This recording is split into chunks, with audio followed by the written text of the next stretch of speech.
Buenas tardes, soy Indira Castro y les voy a hablar sobre los mecanismos cerebrales de la conducta alimentaria.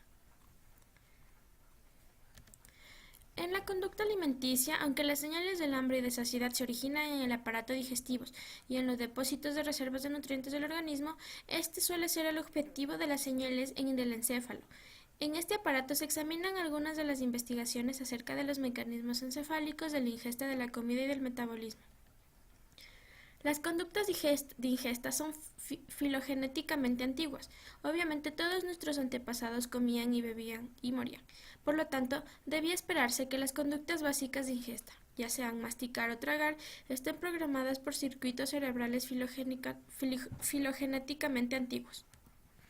En un estudio realizado por ratas, se logró demostrar que al desconectar las neuronas motoras del tronco encefálico y la médula espinal de los circuitos neurales de los hemisferios cerebrales como la corteza cerebral y los ganglios basales, que normalmente los controlan, las únicas conductas de los animales descerebrados pueden manifestarse como aquellas directamente controladas por circuitos neurales localizados en el tronco encefálico.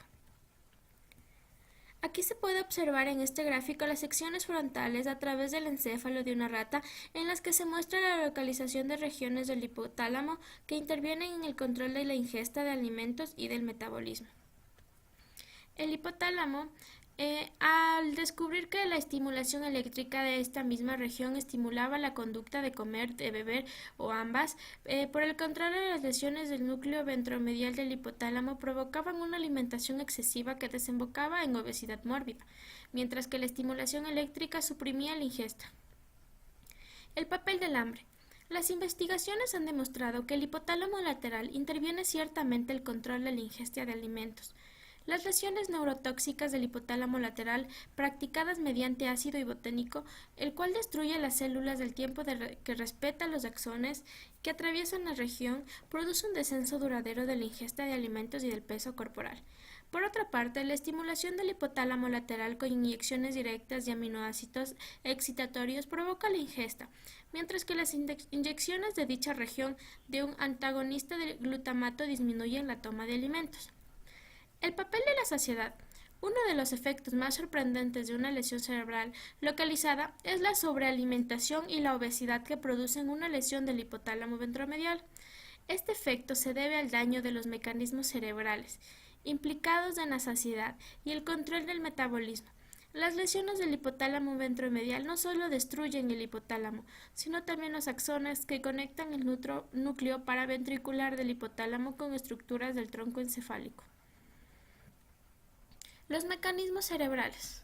Del tronco del encéfalo contienen circuitos neurales que pueden controlar la aceptación o el rechazo de alimentos dulces o amargos. Incluso pueden ser modulados por la saciedad o por señales. Fisiológicas de hambre, tales como una disminución del metabolismo de la glucosa o el que haya comido. El área postrema y el núcleo del A solitario reciben señales procedentes de la lengua, el estómago, el intestino delgado y el hígado, y envían la información de dichas regiones del protoencéfalo. Estas señales interactúan entre sí y contribuyen al controlar la ingesta de la comida. Ahora les voy a hablar sobre los trastornos de la alimentación. Estos son patologías mentales que cursan con complicaciones médicas, psíquicas y familiares que condicionan su evolución. En la mayoría de las personas que padecen el TCA, se puede observar unas características comunes tales como el temor a engordar, adquiere carácter de obsesión por la delgadez, muchas horas diarias pensando en cómo no comer o en adelgazar. Se acompaña de conductas compulsivas tendientes a restringir la ingesta, hacerla inviable con vómitos o intentar compensar lo comido. Insatisfacción corporal.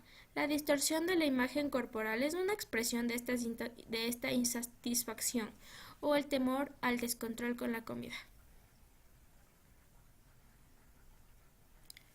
Uno de los trastornos de la conducta alimentaria es la anorexia nerviosa, que se caracteriza por una pérdida de peso autoinducida que supera el 15% del peso previo. En las formas restrictivas, la anorexia nerviosa se asocia al rechazo a alimentarse y a la elección de alimentos de bajo contenido calórico, con el aumento de la actividad física hasta llegar en algunos casos al ejercicio compulsivo. En los cuadros purgativos, la anorexia nerviosa purgativa se asocia con vómitos o abusos de laxantes. La ideación anoréxica invade el espacio mental, aislándole parcialmente de quienes le rodean y en lugar de disminuir puede hacerse más intensa al continuar la pérdida de peso. La desaparición de la menstruación puede ser precoz y es habitual la disminución del interés sexual. La evolución puede ser muy rápida en adolescentes menores que llegan hasta perder hasta 1 kilo a la semana. Aquí podemos observar imágenes de chicas que tienen anorexia nerviosa. La bulimia nerviosa es un cuadro caracterizado por el descontrol alimentario donde se suceden atracones y ayunos. Ambos pueden ser descomunales.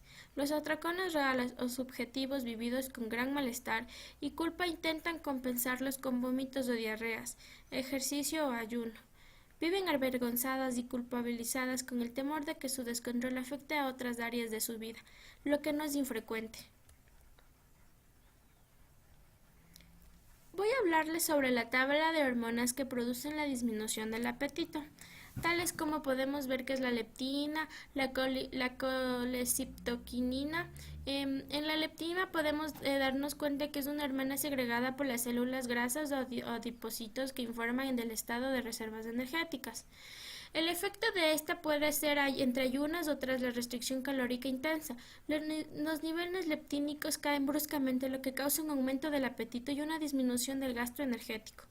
Tal es igual que la colecistoquinina, que es segregada por las células duodenales en respuesta a la presencia de alimentos, sobre todo de las grasas, y se postula que está inhibiendo el vacío gástrico, lo que se traduce en una sensación de saciedad.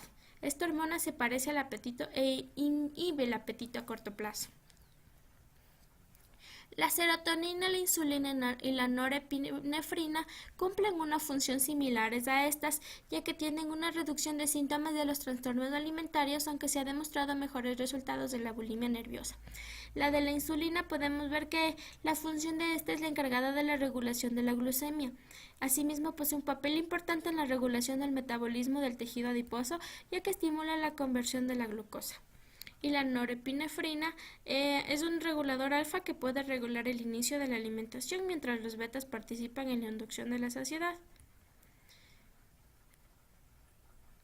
La galanina y la grelina tienen unas funciones tales como las anteriores, ya que sus características fisiológicas son preparar el colon, la vejiga, y su administración se estimula en el consumo de alimento y tiende a aumentar las contracciones plasmáticas de la hormona del crecimiento.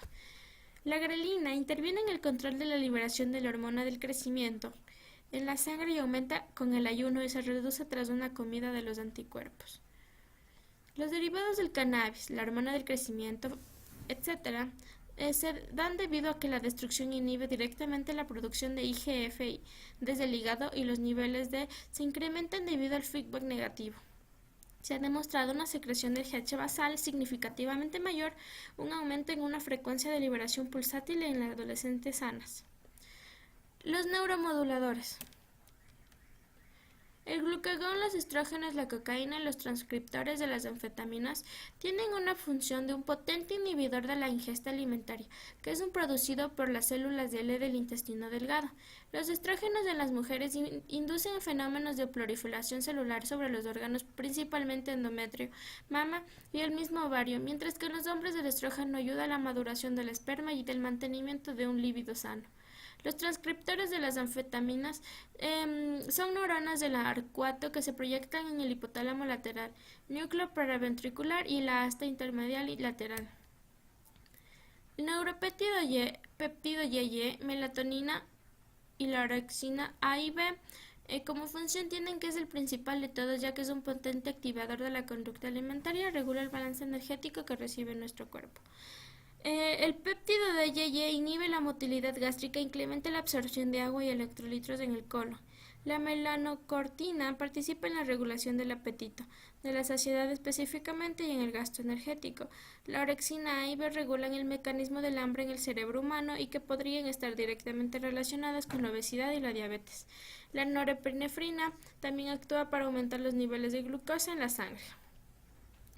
Estas son las referencias bibliográficas que he utilizado para realizar mi video. Espero que les haya gustado y muchas gracias por su atención.